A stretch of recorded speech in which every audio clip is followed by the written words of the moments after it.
আজি মই খানা বনাব লৈছোঁ।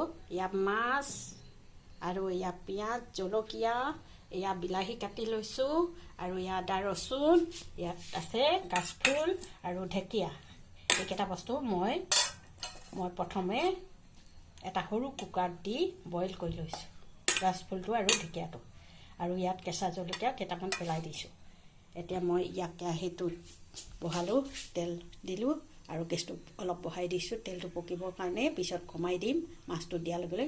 প্ৰথম মই মাছটো ফ্ৰাই কৰি ল'ম। মোৰ তেলটো পকা হৈ গৈছে, তেলটো পকিছে। এতিয়া মই মাছটো দি দিম।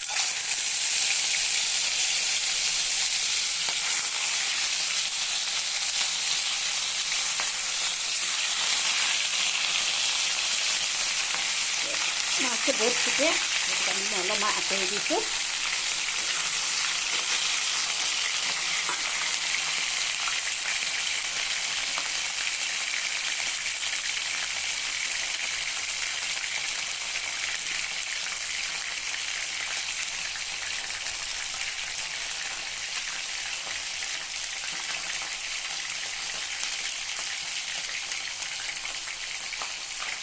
এইটো মই ঘৰৰ মছলা হালধি আৰু নিমখ জোখমতে লৈছোঁ আৰু বেলেগ যি মছলা মই নিদিওঁ।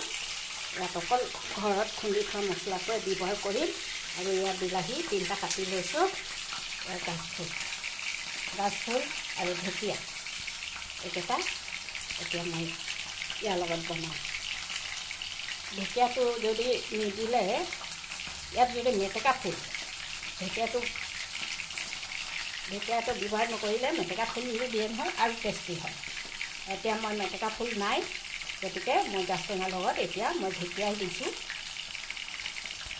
প্ৰথমে মই বইল কৰি লৈছোঁ ঢেকীয়াটো, গাজ টেঙা ঢেকীয়া আৰু ইয়াত কেঁচা জলকীয়া কেইটামান দি মই সৰু কুকাৰ এটাত বইল কৰি লৈছোঁ। মাছ ফ্ৰাইটো হৈ গৈছে, মই এতিয়া লুটিয়াই দিম মাছটো।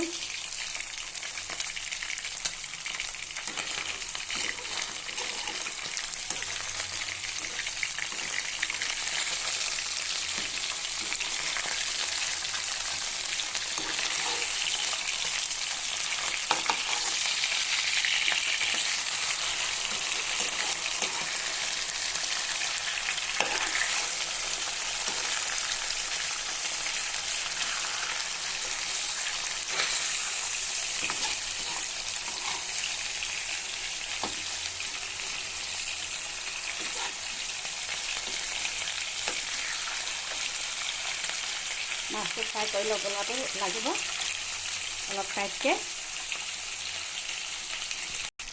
এতিয়া মোৰ মাছটো ফ্ৰাই হৈ গৈছে। এতিয়া মই এইটো উলিয়াই খাম।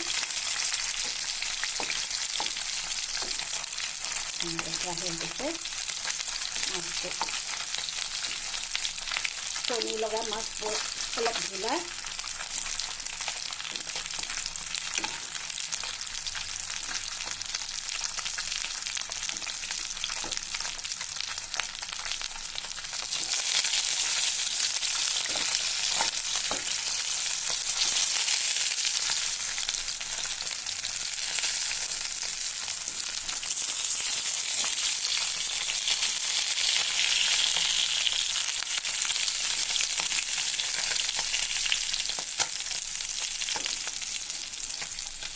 মই মাছটো পিছতে মাছ বাটত ধুই থ'ম।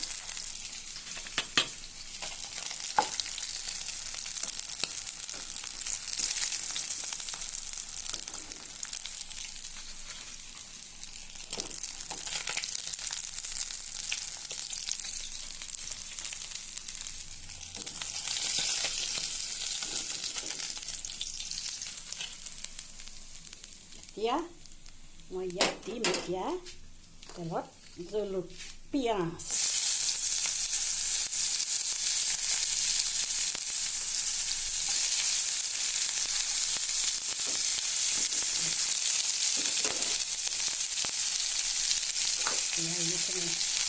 থৈছিলোঁ আদা ৰচুন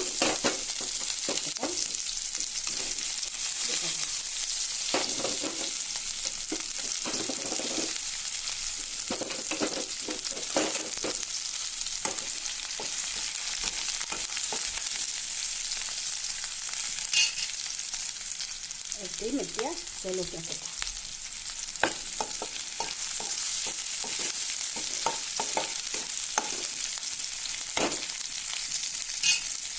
এতিয়া মই দিম বিলাহী,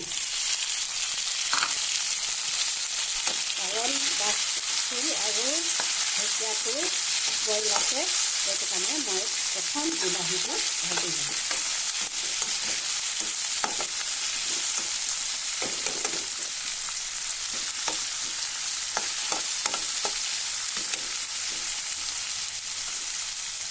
গেছটো অলপ কমকৈ দিম, নহ'লে জ্বলি যাব পাৰে।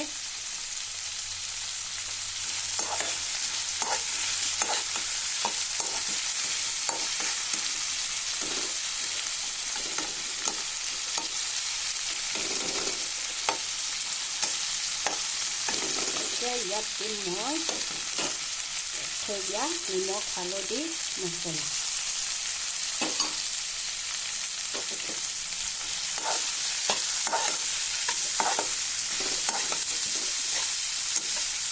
বিলাহীটো অকণমান ভাজিব লাগিব।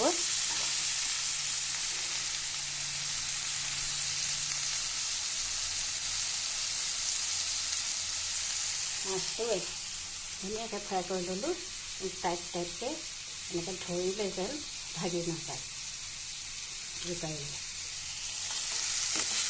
মাছটো ঢিলা হ'লে মানে ইয়াত টাইট হ'ব, সেইটো কাৰণে টাইটকৈ ফ্ৰাই কৰি থ'ব। এতিয়া বিলাহীটো অলপ ভালকৈ ভাজিব লাগে।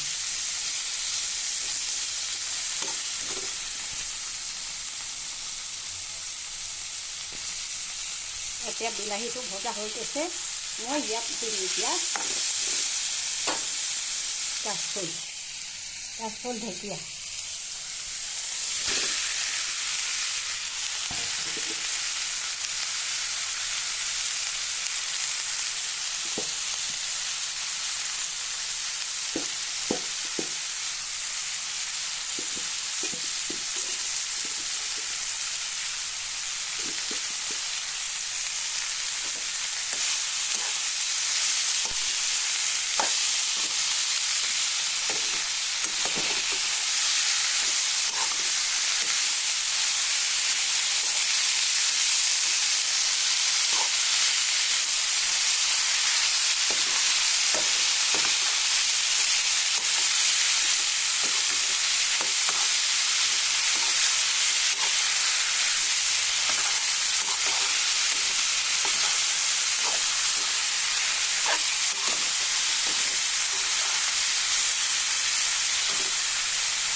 গাজ টেঙা, মেটেকা ফুল আৰু সৰু সৰু পোনা মাছ, এইটো বেছি ধুনীয়া, এইটো মিলি যায়, খাবলৈ বহুত টেষ্টি। সৰু সৰু পোনা মাছবোৰ, পোনা মাছ মানে ধৰি লওক সৰু সৰু দৰিকণা, চেঙেলী আৰু বটীয়া, এইবিলাকৰ লগত খুব খাবলৈ ভাল। আগতে মাহঁতে বনাই দিয়ে পথাৰৰ পৰা আহি, আমি সৰুতে মেটেকা ফুল কিনিবলৈ যাওঁ, স্কুলৰ পৰা আহি মেটেকা ফুল আনিবলৈ যাওঁ। এতিয়া বাৰিষা দিনত মেটেকা ফুল বহুত ফুলি থাকে পথাৰত।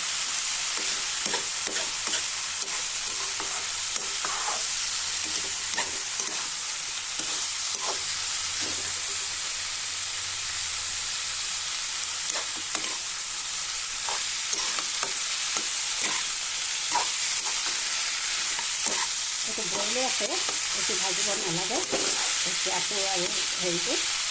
এতিয়া মই ইয়াত দিম পানী। এতিয়া মই পানী দি দিম, পানী অলপ জোখমতে দিম, বেছি নিদিম।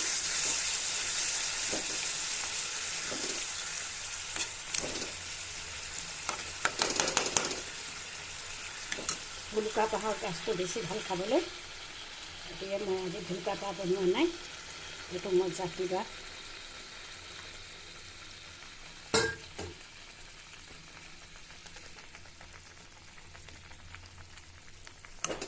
এতিয়া মই ইয়াত উতলি আহিছে, এতিয়া উতলিছে, ইয়াত দিম মই এতিয়া ফ্ৰাই কৰি থোৱা মাছটো।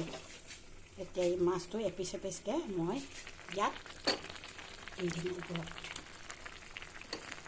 তাৰপিছত মই ঢাকনি মাৰি দিম।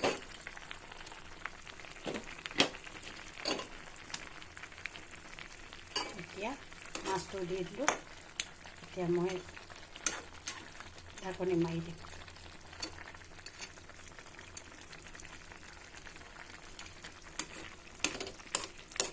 ইয়াত মই এতিয়া ঢাকনা এটা দি দিম মই।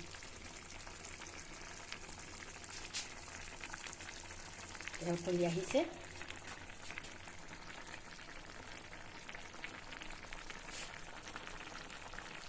মই ঢাকনা এটা দি দিম।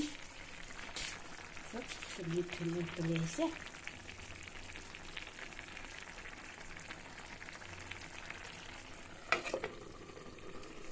এতিয়া মই 10 মিনিট হৈ গ'ল, চাওঁ কেনেকুৱা হৈছে। ইমান ধুনীয়া কালাৰছে, ৰসটো বহুত টেষ্টি হৈছে। গাজ টেঙা নহয়, কাচফুলৰ মাছৰ জোল। এতিয়া মই ইয়াত দিম কাটি থৈছোঁ সৰু নেমু 2 পিচ। এতিয়া মই এই নেমু দিম, কাটি থৈছোঁ। এতিয়া মই ইয়াত চেপি দিম নেমু 2 পিচ। অলপ নেমু দি খাবই লাগে এইখিনি। তাৰপিছত আৰু পিচ সৰু কাটি থৈ দিছোঁ, এয়া পিচ এটা সৰু পিচ ইয়াতো কাটি দিছোঁ। নেমুটো দিলে আৰু টেষ্টফুল হয় খাব। চব এনেকৈ আপোনালোকে বনাই খাবচোন। ছাবস্ক্ৰাইব দিবলৈ নাপাহৰিব, ছাবস্ক্ৰাইব দিব আৰু শ্বেয়াৰ কৰিব। মই ইমান কষ্টৰে আপোনালোকক চব্জিবোৰ বনাই দেখাই আছোঁ, গতিকে চাবলৈ নাপাহৰিব।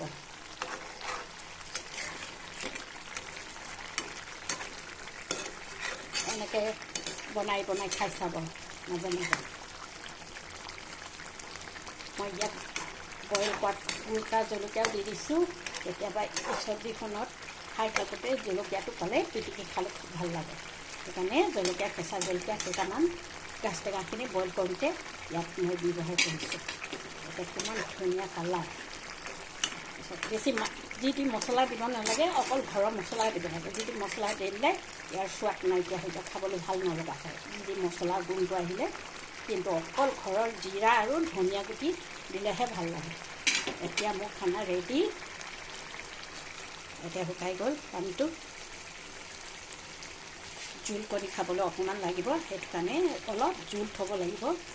গতিকে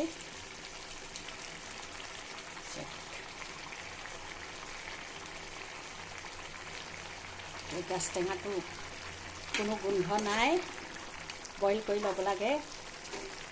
যিকোনো গাজ টেঙা নহয়, গাজফুল।